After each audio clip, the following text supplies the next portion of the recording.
Okay, well, thank you very much for the introduction, and it's a pleasure to be here as part of this. I'm going to stop that right there because it's getting a little jerky, but it had this beautiful video that works on every other computer except this one. Anyway, main goals of this collaborative scholarship that I've been doing now for a little more than 2 years with the Center for Digital Scholarship, and it's cooperative with Environmental Sciences and the Department of History, is we're doing this online comprehensive source on the natural and human histories of the Georgia coast. We're calling it the Georgia Coast Atlas. We're using a digital map-based way of looking at the Georgia coast and how do these histories, human and natural histories, intertwine with one another. And one of the main points that we want out of this collaborative effort is to be able to create this open access resource, this educational resource for the general public as well as scholars to be able to tap into this rich history, natural and human, of the Georgia coast. And it's georgiacoastatlas.org, so you can look that up later. Okay, this is who we are. So I like to show this picture and say, which of these doesn't look like the others? And that would be me because I'm wearing the hat. And that shows that I'm the field scientist, but I'm also the faculty leader of the project. And then we have an array of specialists from the Center for Digital Scholarship who are aiding with this. We are all very different. We do have some overlap in our expertise, but very different. So this was a collaboration that required bringing together those differences and then working it out toward the common good of the project. And we're really proud of what we've done so far. Well, it all started with a book. So as Allison mentioned, I write books. This one came out in 2013, Indiana University Press, close to 700-page book about life traces of the Georgia coast, tracks, trails, burrows, how do plant roots affect the sediments on the Georgia Barrier Islands.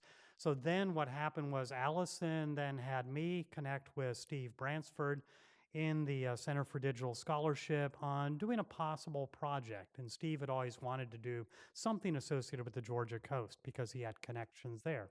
So then the rest was history after that. And we've been down there on the Georgia coast in the field doing field work to put together this project. Some of the things we did, I think we've gone to 5 barrier islands now. We've taken all of this digital equipment that the Center for Digital Scholarship has, which includes cameras, video cameras, still cameras, time lapse.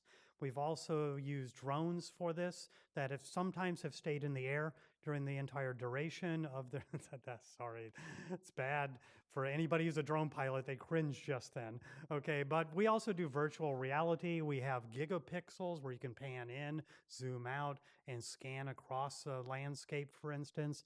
All of these wonderful digital techniques and media that we're using for the site. We've also used historical and contemporary maps as part of this project too. And then we have post-digital or post-field work processing of the digital media before we put it online. So here's some of the field shots, for instance, the drone that's up there in the air, for instance.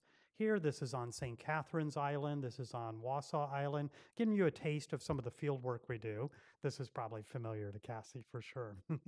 And then some of the ideas that you might get of the environments. This is, for instance, a cabbage palm forest that rising sea level has caused this forest to die, for example. And there are these sorts of instances, teaching moments that we put into the content. And some of these panoramic shots from Ossabaw Island and some of the areas where with the virtual reality, we're hoping to give people who visit the website a you are there sort of feel with some of that. With the drone footage, we've been able to get excellent video footage that then is edited by the videographers. This is Steve and Anadi out in the field. This is where they're setting up the time-lapse photography, and you'll see one of those time lapses, which are also valuable, I think, for communicating some of the processes that happen on the Georgia coast.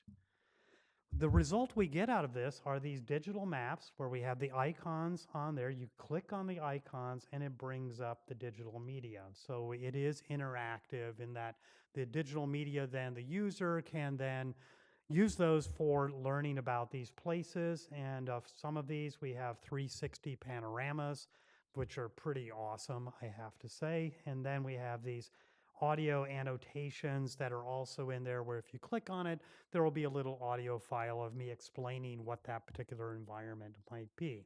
So some of the human historical content we have includes here on Sapelo Island, some of the plantation ruins, but then some of the original maps that were made of the Georgia coast that we then integrate with some of the now digitized versions of satellite maps of these same places.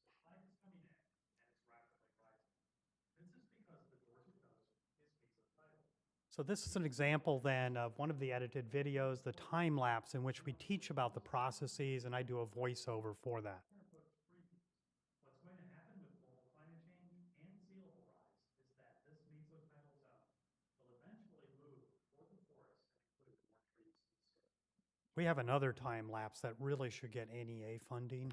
It's showing these small snails going up and down in the Spartina, the cordgrass as the tide goes down, and it's just gorgeous. I have to show that to you some other time. This is a really good example of a ghost shrimp burrow. And I won't do the whole thing here, but just to show you that then we do these edited videos that are mini documentaries. They're maybe 1 minute to 2 minutes long. Steve and Anadi do a lot of the editing of them. They involve video with me out in the field being a talking head. I've taught generations of Emory students on the coast, so this just comes naturally to me. There's no script here. And then using the still videos and some artwork, we then teach these basic concepts about the coast. But we're close to the top of the burrow here. The burrow is shaped kind of like a wine bottle. And that's my artwork there that comes from my book. So we've also been doing peer-reviewed articles. We've been publishing those on Southern Spaces. We did one which is video footage of drone footage from St. Catharines Island with text accompanying that. And then we did one that was just published this summer in Southern Spaces on Sapelo Island as well. So if you go to the atlas, you'll see these two buttons, explore the items and islands and about the project. Then you can go to the islands and click on those to be able to get information. We haven't loaded up all of those yet, but we have Sapelo Island completed in the project, so you can go to Sapelo for the most content-rich media. And something we've added that we're really proud of is this integration of talk about collaboration of differences, where we have integrated these short discussions with scholars on various aspects of the social sciences and humanities. These are interviews that I did in which I'm not in the interview. The person we're interviewing is in it, and Steve and Anadi were able to edit these wonderful videos of these scholars on various aspects of the human history on the Georgia coast. So one of the things we're going to do in education is use some of this content in classes. I've already done that. We're encouraging some student development of new content for the site. We're trying to get some of these students as field assistants and have them eventually present some of this research at meetings. I already tried doing some of this with Michael Page out in the field, St. Catharines Island back in February, where here they are measuring gopher tortoise burrows and then taking the locations of those. You don't see the gnats and flies in that picture, but they are there, I assure you. So if you see them doing this, that's why. And then in these environments, the students then are able to see how this then gets translated into the digital media. So a great learning experience for the students as well. So the challenges, I'll just end this with some of the challenges, are some of the academic hierarchies. We only have one tenured faculty member as part of our team. So this limits us in terms of what we can do, and also thinking about I as a lecture track faculty member, I do this on top of my regular job. So this is all, what I'm doing is volunteer work on top of that. So there's less time support. I also have less job security, and there's currently not really a reward system for lecture track faculty doing these really cool collaborative projects. So I have a simple solution: reward it and give that support and give the time so that we can do more collaborative projects like this. So we'll see how it goes. This is a long-term project. It may take 5 or 10 more years, but we're really proud of what we've done so far. And I would ask some of you to be able to take a look at it and give me some feedback, and other members of the team some feedback on how it's going. And I think that's it. Thanks.